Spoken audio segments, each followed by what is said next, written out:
വളരെ സന്തോഷം. ഓണാഘോഷങ്ങളുടെ ഭാഗമായി ഗാന്ധി ഭവൻ ഒരുക്കുന്ന വലിയ ഒരു സംവാദമാണ് ഇവിടെ ആരംഭിക്കുന്നതെന്ന് ഞാൻ മനസ്സിലാക്കുന്നു. എൻ്റെ സഹോദര തുല്യനും ദീർഘനാളത്തെ എൻ്റെ സുഹൃത്തും എല്ലാമായ ശ്രീ സോമരാജനാണ് ഗാന്ധി ഭവൻ്റെ ശില്പിയെന്ന് ഇന്ന് കേരളം മുഴുവൻ അറിയുന്ന കാര്യമാണ്. ഞാനും സോമരാജനും രണ്ട് വ്യത്യസ്ത മേഖലകളിലാണ്. ഞാൻ പൂർണ്ണമായും രാഷ്ട്രീയ പ്രവർത്തനമാണ്.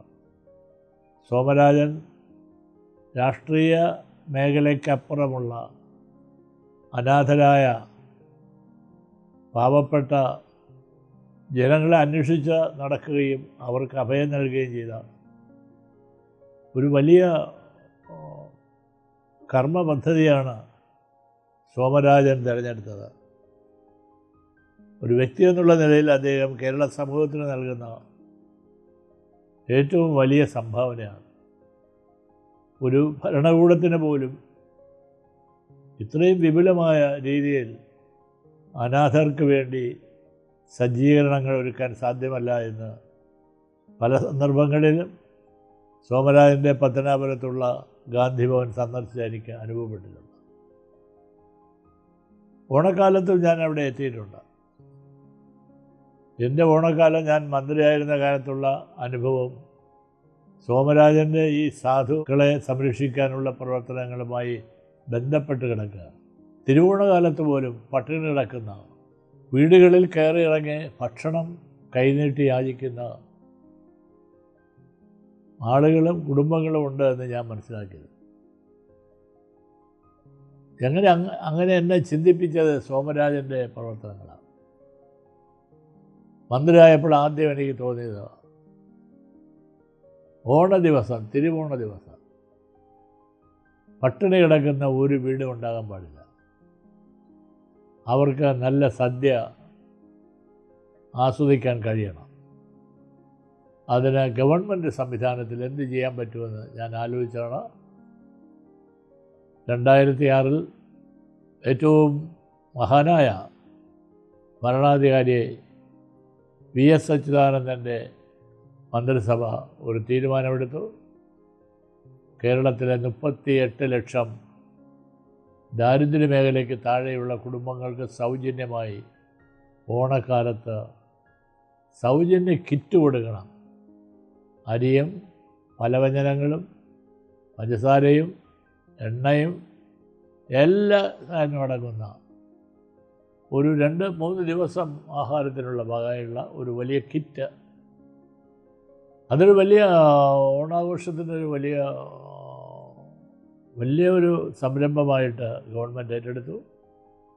മുഖ്യമന്ത്രി തന്നെ അത് വിതരണം ചെയ്തു. അന്ന് മുതലാണ് മലയാളികളെ ഈ കിറ്റ് എന്നുള്ള കാര്യത്തിലേക്ക് വരുന്നത്. ഓണക്കിറ്റ് ഞങ്ങളുടെ അച്യുതാനന്ദൻ്റെ കൂട്ടത്തിൽ എൻ്റെയും കൂടെ സംഭാവനയാണ്. സോമരാജനെ പോലുള്ള ആളുകൾക്ക് ഏറ്റവും കൂടുതൽ ചാരിതാർത്ഥ്യം ഉണ്ടാക്കിയത് അതായിരിക്കും. കാരണം പാവപ്പെട്ടവരെ നമ്മൾ ഓണക്കാലത്തും ശ്രദ്ധിച്ചല്ലോ എന്നുള്ളത്. ഇല്ല, എൻ്റെ പുറകെ വന്നവരതെന്ത് ചെയ്തെന്നൊന്നും ഞാനിപ്പോൾ പറയാൻ സന്നദ്ധനല്ല. പാവപ്പെട്ടവർ സഹായിക്കണമെന്നുള്ള തീവ്രമായ വികാരമുള്ള ഒരാളായിരുന്നു നമ്മുടെ മുൻ മുഖ്യമന്ത്രി VS അച്യുതാനന്ദൻ. അദ്ദേഹത്തിൻ്റെ കാലത്താണ് 2 രൂപയ്ക്ക് 2 രൂപ നിരക്കിൽ 1 കിലോ അരി 2 രൂപയ്ക്ക് കേരളം മുഴുവൻ വിതരണം ചെയ്തു. ഞങ്ങളെ അന്ന് 2 രൂപയ്ക്ക് അരി എന്ന് ആക്ഷേപിച്ച ആളുകളുണ്ട്. പാവപ്പെട്ട കുട്ടികൾക്ക് സ്കൂളിൽ പോഷകാംശക്കുറവ് കാരണം മുട്ടയും പാലും അതും 30-38 ലക്ഷം കുട്ടികൾക്ക് കൊടുക്കാൻ തീരുമാനിച്ചതും അന്നത്തെ ഗവൺമെൻറ്റാണ്. അതിന് അന്ന് മലയാളിയുടെ ഒരു കൗതുകം പോലെ എന്നെ മുട്ടയും പാലും മന്ത്രി എന്ന് പത്രക്കാരിൽ നിന്ന് വിളിക്കുകയും ചെയ്തു. അതിലൊക്കെ വലിയ അഭിമാനമാണ് എനിക്കുള്ളത്. കേരളത്തിലെ ഈ ഗാന്ധി ഭവൻ പോലെയുള്ള നിരവധി സ്ഥാപനങ്ങളുണ്ട്. ആ സ്ഥാപനങ്ങളുമായി താരതമ്യപ്പെടുത്തിയാൽ ഏറ്റവും ഉന്നത നിലവാരം പുലർത്തുന്ന സ്ഥാപനമാണ് ഗാന്ധി ഭവൻ എന്ന് എനിക്ക് തോന്നിയത്. അവിടെ സന്ദർശിക്കാത്ത വിശിഷ്ട വ്യക്തികളാരും ഇന്ന് ഇന്ത്യയിൽ ജീവിച്ചിരിപ്പില്ല. ഉദാരമതികളായ ഒരുപാട് ആളുകൾ സോമരാജൻ്റെ സത്യസന്ധമായ പ്രവർത്തനത്തിൽ സഹകരിക്കുകയും സഹായിക്കുകയും ചെയ്തിട്ടുള്ളതായി ഞാൻ മനസ്സിലാക്കുന്നുണ്ട്. കോടീശ്വരന്മാർ പോലും അവിടെ വന്ന് കണ്ട് അമ്പരന്ന് അവർ അതിൽ പങ്കാളിയാകുന്നതും ഞാനിവിടെ തിരുവനന്തപുരത്താണെങ്കിലും അതെല്ലാം ഞാൻ ശ്രദ്ധിക്കുകയായിരുന്നു. അവിടുത്തെ അന്തേവാസികളെയും പലരെയും എനിക്കറിയാം. ഈ അടുത്ത കാലത്ത് അന്തരിച്ച TP മാധവൻ ഒരു കാലത്ത് കേരളത്തിലെ നിറഞ്ഞു നിന്ന ഒരു സിനിമാ നടനാണ്. വലിയ ഒരു റോയൽ കുടുംബത്തിലുള്ള ഒരാളാണ് അദ്ദേഹം. അദ്ദേഹത്തിൻ്റെ അച്ഛനൊക്കെ ഡീനായിരുന്നു യൂണിവേഴ്സിറ്റിയുടെ. അങ്ങനെയുള്ള അദ്ദേഹം അനാഥമായി. എല്ലാവരും കൈവിട്ടപ്പോൾ സോമരാജൻ TP മാധവൻ ഏറ്റെടുത്തു എന്നുള്ളത് ഒരു മഹാസംഭവമാണ്. അദ്ദേഹത്തിൻ്റെ അന്ത്യവും അവിടെ വെച്ചായിരുന്നു എന്നാണ് ഞാൻ മനസ്സിലാക്കിയത്. ഒരു ഉദാഹരണം മാത്രമാണ്.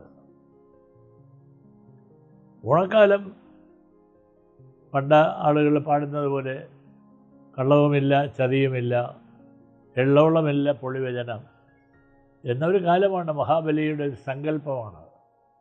എല്ലാവരും തുല്യരായി ജീവിക്കുന്നൊരു കാലമാണ്. കരിഞ്ചന്തയും പൂഴ്ത്തിവയ്പ്പും കള്ളവും വ്യാജമദ്യവും മയക്കുമരുന്നും ഒന്നുമില്ലാത്ത അതിമനോഹരമായ ഒരു കേരളത്തിൻ്റെ സങ്കല്പമാണ് ഓണക്കാലത്ത് മലയാളികൾക്കുള്ളത്. പക്ഷെ ആ സങ്കല്പം എവിടെ, ഇന്നത്തെ കേരളം എവിടെയെന്ന് ആരെങ്കിലും ചോദിച്ചാൽ എനിക്കതിന് മറുപടിയൊന്നും പറയാനില്ല. ഇതാണ് ഇന്നത്തെ കേരളം. ഇപ്പോഴും ഓണമുണ്ട്, പാവപ്പെട്ടവരുണ്ട്, ഗാന്ധി ഭവനുണ്ട്, എല്ലാ സംവിധാനങ്ങളും ഉണ്ടെങ്കിലും നമ്മുടെ പുതിയ തലമുറ ചെന്നെത്തിയിരിക്കുന്ന അപകടങ്ങളിൽ നിന്ന് രക്ഷിക്കാൻ ഈ ഓണക്കാലത്ത് എനിക്ക് ഗാന്ധി ഭവനോടൊരു അഭ്യർത്ഥനയുണ്ട്. കേരളത്തിലെ പുതിയ തലമുറയെ ഈ മയക്കുമരുന്നിൻ്റെ ലഹരിയിൽ നിന്ന് രക്ഷപ്പെടുത്താൻ സമഗ്രമായ ഒരു ദേശീയ പദ്ധതി തയ്യാറാക്കണം.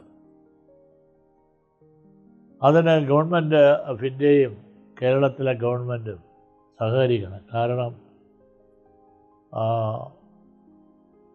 ഈ അഡിക്ഷൻ ഒഴിവാക്കാൻ, അടിമയാകാതെ, ലഹരി മരുന്നിന് അടിമയാകാതെ ഡി അഡിക്ഷൻ സെൻ്റർ എന്നൊക്കെ പറഞ്ഞ സർക്കാരിൻ്റെ ഒരുപാട് പദ്ധതികളുണ്ട്. കോടാനുകോടി രൂപ ചിലവാക്കുന്നുണ്ട്.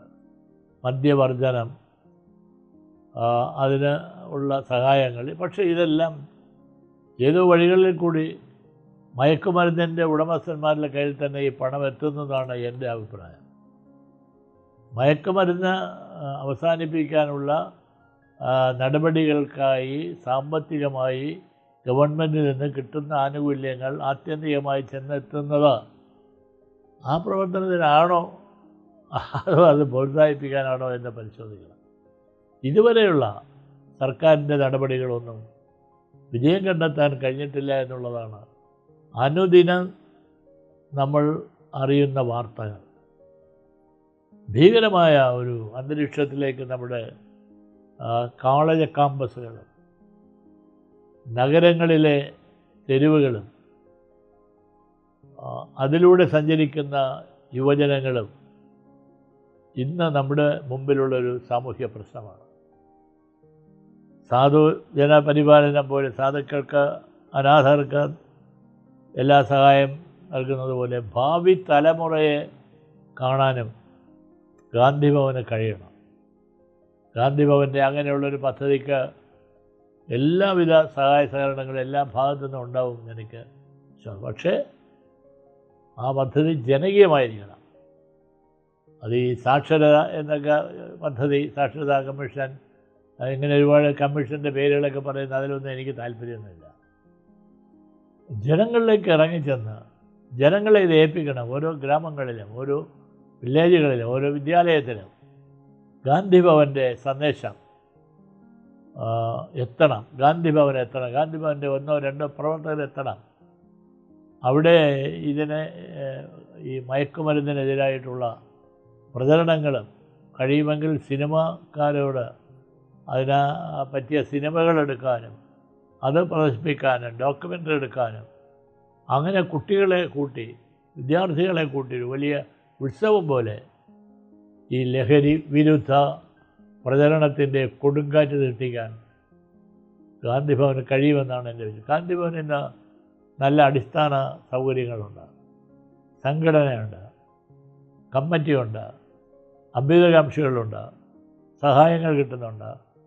ഇന്നുവരെ ഒരു കളങ്കവുമില്ലാതെ കളങ്കരഹിതമായി പ്രവർത്തിക്കുന്ന അപൂർവങ്ങളിൽ അപൂർവമായ ഒരു സ്ഥാപനമാണ് ഗാന്ധിഭവൻ. അതാണ് എനിക്ക് തിരക്കിനിടയിലും ഗാന്ധിഭവൻ്റെ പുനലൂർ രാജൻ്റെ ഒരു സ്ഥാപനം എന്നുള്ള നിലയിൽ അതിന് ഓണക്കാലത്തൊരു ഇൻ്റർവ്യൂ വേണമെന്ന് പറഞ്ഞപ്പോൾ ഞാൻ നിഷേധിക്കാത്തത് എനിക്ക് ആ സ്ഥാപനത്തിനെക്കുറിച്ചുള്ള മതിപ്പാണ്, വലിയ മതിപ്പാണ്. ഞാനല്ല, എന്നെക്കാൾ പ്രഗത്ഭമതികളെല്ലാം സോമരാജൻ്റെ,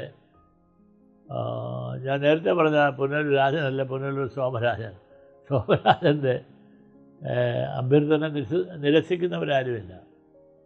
ഈ ഗാന്ധിഭവന് വിസ്മയ ലോകമാണ്. ഇത് മുതുകാടിൻ്റെ വിസ്മയ ലോകമല്ല, ഇത് പുനലൂർ സോമരാജൻ്റെ വിസ്മയ ലോകമാണ്. അവിടെ സോമരാജനും കുറേ അനാഥരുടെയും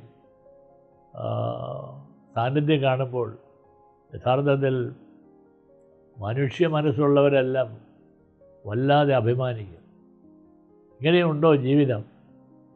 ഞാൻ ഈ ഓണക്കാലത്ത് എല്ലാവർക്കും നൽകുന്ന സന്ദേശം, നിങ്ങൾ ഒരു ദിവസമെങ്കിലും പത്തനാപുരത്ത് ഗാന്ധിഭവൻ സന്ദർശിക്കണം. അവിടെ കാണാം മനുഷ്യൻ്റെ ജീവിതം. അവിടെ പ്രതാപങ്ങൾക്ക്, അധികാരങ്ങൾക്ക്, ആഡംബരങ്ങൾക്ക്, ആർഭാടങ്ങൾക്ക് ഒന്നിനും ഒരു സ്ഥാനവുമില്ല. റോഡിൽ ഭിക്ഷ എടുത്തിരുന്നവരും ദന്തകുമരങ്ങളിൽ താമസിച്ച് ഒന്നിച്ചിരുന്ന് അവരുടെ ആഹാരം കഴിക്കുന്നത് കാണുമ്പോൾ അതിനേക്കാൾ വലിയ ഒരു നന്മയുണ്ടോ ഈ ഭൂമിയിൽ? അവിടെ എത്തണമെന്ന് അതൊരു തീർത്ഥാടനം പോലെ ഈ ഗാന്ധിഭവൻ സന്ദർശിക്കണം. മഹാത്മാഗാന്ധിയുടെ പേരിൽ ഒരുപാട് ധൂർത്ത് നടക്കുന്നുണ്ട് രാജ്യവ്യാപകമായി. എന്നാൽ ഗാന്ധിഭവന് ദേശീയ നിലവാരത്തിലേക്ക് ഇതിനെ ഒരു സ്ഥാപനമായി ഉയർത്തിക്കൊണ്ടുവരാൻ കേന്ദ്ര നേതാക്കന്മാരും കേന്ദ്രത്തിൻ്റെ ഗവൺമെൻറ്റും ഗാന്ധിയുടെ അനുയായികളുമെല്ലാം ശ്രമിക്കേണ്ടതാണ്. ശ്രമിച്ചാൽ ഒരു സമാന്തര ഗവൺമെൻറ് പോലെ ഗാന്ധിഭവന് മുന്നോട്ട് വരാൻ കഴിയും. ഗാന്ധിഭവനിലേക്ക് ഓണക്കാലത്ത് എല്ലാവരെയും ഒരിക്കൽ കൂടി ഞാൻ ക്ഷണിക്കുന്നു.